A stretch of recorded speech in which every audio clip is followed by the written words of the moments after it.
You ask Tiger to solve. This deals with linear equations with one unknown. The final result is x equals -7. Let's solve it step by step. Simplify the expression.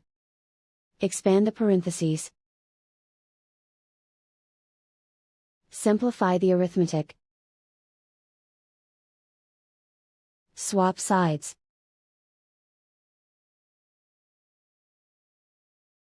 Group all constants on the right side of the equation. Add 10 to both sides. Simplify the arithmetic.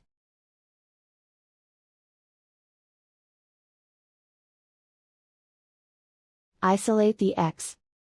Divide both sides by 5. Simplify the fraction. Find the greatest common factor of the numerator and denominator. Factor out and cancel the greatest common factor. And so the final result is x equals -7.